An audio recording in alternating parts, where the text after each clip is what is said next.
Dear students, यह video class 10th subject science के सब सब्जेक्ट बायोलॉजी के चैप्टर नंबर 2 का पार्ट 7 है। इसमें हम बात करेंगे उपार्जित लक्षणों के संबंध में। पिछली वीडियो में आपने समझा कि जैव विकास में क्या क्या संभावनाएं हो सकती हैं। उसी में आगे आता है उपार्जित लक्षण। उपार्जित लक्षण क्या होते हैं? उपार्जित यानी अर्जन करना।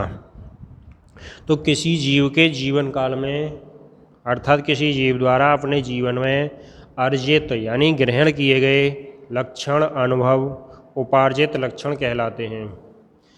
इनका डीएनए पर कोई प्रभाव नहीं पड़ता, यानी ये ना डीएनए से प्रभावित होते हैं, ना इनका डीएनए पर प्रभाव पड़ता है, और ना ही ये अगली पीढ़ी में स्थानांतरित होते हैं। जैसे पिछली वीडियो में उदाहरण में बताया गया था, अल्प पोषित विहंग के भार में कमी, यानी पोषण में कमी होने के कारण विहंगों के भार में कमी आती है। या मांसपेशियां मजबूत होना, जैसे आप जानते हैं किसी पहलवान या लोहार आदि कसरत करने वाले व्यक्तियों की मांसपेशियां मजबूत हो जाती हैं, तो वो अगली पीढ़ी में नहीं जाती, क्योंकि वो उसी पीढ़ी में अर्जित की जाती हैं, उसके परिश्रम से आती हैं। या कुत्ते की पूंछ काट देना, अथवा अन्य जानवरों, गाय भैंस के सींग काट देना, या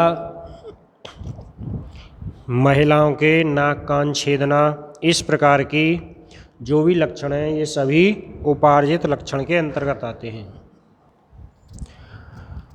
अब नेक्स्ट पॉइंट आता है इसी में, जाति उद्भव किस प्रकार होता है, यानी जाति की उत्पत्ति किस प्रकार से होती है। तो किसी नई जाति के उद्भव होने यानी प्रकट होने अर्थात उत्पत्ति होने में कुछ प्रमुख चरण आते हैं। जैसे फर्स्ट, जीन प्रवाह। जीन प्रवाह यानी जीनों का एक स्थान से दूसरे स्थान पर पहुंचना, प्रवाह होना। तो ये ऐसी दो समष्टि से मतलब किसी जीव की समुदाय के बीच होता है, जो पूर्ण रूप से अलग नहीं हो पाती, लेकिन आंशिक रूप से अलग होती हैं।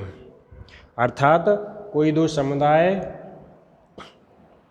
हों और वो पूर्ण रूप से अलग न हों, लेकिन आंशिक रूप से अलग हों, अर्थात उनमें थोड़ा सा डिफरेंस हो, लेकिन उनके बीच आदान प्रदान होता रहे। जैसे आप देखते हैं कि हमारे शहरों कस्बों में किसी समुदाय के लोग उस गांव या शहर कस्बे के दोनों सिरों पर निवास करने लगते हैं और उनके बीच आदान प्रदान चलता रहता है। तो इस तरह से कोई समष्टि एक स्थान से दूसरे स्थान पर पहुंच जाती है, अर्थात कह सकते हैं अलग हो जाती है, लेकिन वो आंशिक रूप से अलग होती है। जैसे उदाहरण में दिया गया है एक रेखा चित्र के माध्यम से कि दो उप समष्टि हैं x1 और x2, एक स्थानीय जो पहले से थी और एक अप्रवासी अर्थात दूसरी जगह पहुंच गई, और इनके बीच जनन होता है। तो आपस में इन दोनों सदस्यों के बीच, दोनों समष्टि के सदस्यों के बीच किसी प्रकार से जनन क्रिया होती है, तो वो जीन प्रवाह होता है। और स्थानीय समष्टि में कुछ भिन्नता आ जाती है, क्योंकि आप जानते हैं कि स्थान परिवर्तन से कुछ विभिन्नताएं उत्पन्न होती हैं, जो कि एक लंबे समय के बाद होती हैं। सेकंड चरण आता है आनुवंशिक विचलन। आनुवंशिक विचलन तो किसी एक समष्टि की उत्तरोत्तर यानी आगे आने वाली पीढ़ियों में, लगातार आगे आने वाली पीढ़ियों में जीन्स की बारंबारता से, अर्थात जीन्स के बार बार उन्हीं जीन्सों के चलने से अचानक परिवर्तन उत्पन्न हो जाते हैं, और ये अचानक परिवर्तनों का उत्पन्न होना ही आनुवंशिक विचलन कहलाता है। लेकिन ये अकस्मात होते हैं और कभी कभी होते हैं और बहुत कम संख्या में होते हैं। तो ये डीएनए में परिवर्तन या गुणसूत्रों की संख्या में परिवर्तन के कारण मुख्य रूप से होते हैं। यानी किसी भी प्रकार से डीएनए में परिवर्तन आ जाता है या गुणसूत्रों की संख्या में परिवर्तन आ जाता है। आप आगे चल के पढ़ेंगे कभी कभी किन्हीं जीवों में की गुणसूत्रों में परिवर्तन आ जाते हैं। जैसे मनुष्य में भी कभी कभी 46 की जगह 47 या 45 गुणसूत्र हो जाते हैं, और जिनके कारण उनकी शारीरिक व दैहिक रचनाओं में भी अंतर हो जाता है। तीसरा पॉइंट है प्राकृतिक चुनाव। प्राकृतिक चुनाव वह प्रक्रिया जिसमें प्रकृति उन जीवों का चुनाव करके बढ़ावा देती है जो बेहतर अनुकूलन करते हैं। जैसे आपने जिराफ का उदाहरण पढ़ा होगा, पहले सुना होगा कि जिराफ की गर्दन लंबी होती है, तो इसमें भी यही आता है प्राकृतिक चुनाव, क्योंकि माना जाता है कि पहले दोनों प्रकार के जिराफ थे जिनकी गर्दन लंबी थी और छोटी थी, लेकिन जब नीचे के घास फूस और पेड़ पौधों की पत्तियां समाप्त होने लगीं तो केवल लंबी गर्दन वाले जिराफ ही अनुकूलन कर सके, अर्थात वही जीवित रह सके। और चौथा चरण है भौगोलिक पृथक्करण। भौगोलिक पृथक्करण यानी समष्टि अर्थात जनसंख्या में नदी पहाड़ आदि के कारण भौगोलिक पृथक्करण हो जाता है, जिससे दो उपसमष्टि के मध्य अंतर्जनन नहीं हो पाता। यानी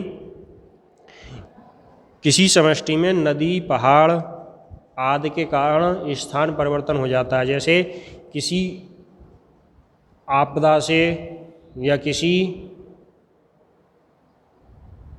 हमारी सोची समझी योजना के अंतर्गत किसी समुदाय के बीच कोई नदी निकाल दी जाती है या कोई बड़ा रोड बना दिया जाता है, तो उसके बीच फिर वो समुदायों में परिवर्तन हो जाता है, यानी वो दोनों अलग अलग समुदाय बन जाते हैं और उनके मध्य अंतर्जनन नहीं हो पाता, जिससे भी एक नई जाति उद्भव होता है।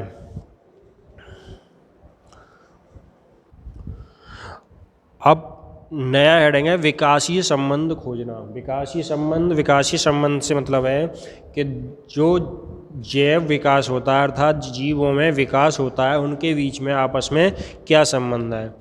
तो इसमें सबसे पहला पॉइंट आता है समजात अविलक्षण। समजात यानी एक समान, तो विभिन्न जीवों में ये अविलक्षण जिनकी आधारभूत संरचना लगभग समान होती है, अर्थात ऐसे लक्षण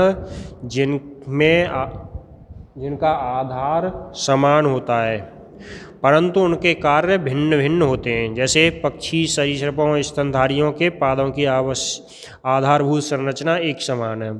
जैसे पक्षी और सरीसृप में देखते हैं, उनके सरीसृप में पैरों को कुछ सरीसृपों का चलने में प्रयोग किया जाता है और स्तनधारियों का भी चलने में किया जाता है, लेकिन स्तनधारी अपने दो हाथों से अर्थात अग्रपादों का प्रयोग जैसे मनुष्य है किसी वस्तु को पकड़ने के लिए भी करता है, और अन्य स्तनधारियों में देखते हैं तो वो उनके चारों पैर चलने में सहायता करते हैं और उनके शरीर का संतुलन बनाते हैं।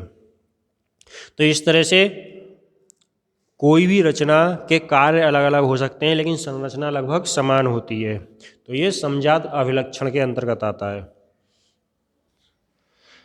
सेकंड पॉइंट है समरूप अविलक्षण। समरूप अविलक्षण ऐसे लक्षण जिनकी संरचना और संघटकों में अंतर होता है और इनकी उत्पत्ति भी समान नहीं होती लेकिन कार्य समान होता है। जैसे पक्षी के अग्रपाद और चमगादड़ के अग्रपाद, यानी चमगादड़ के अगले पैर और पक्षी के अगले पैर जो कि पंखों के रूप में होते हैं।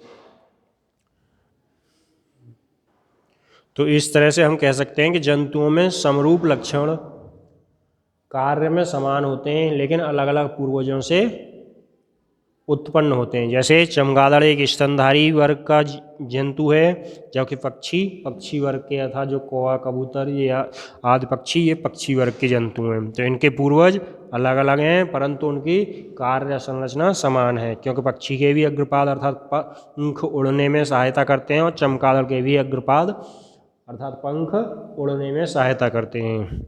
तो इस तरह से विकासीय संबंधों में आपस में समानताएं होती हैं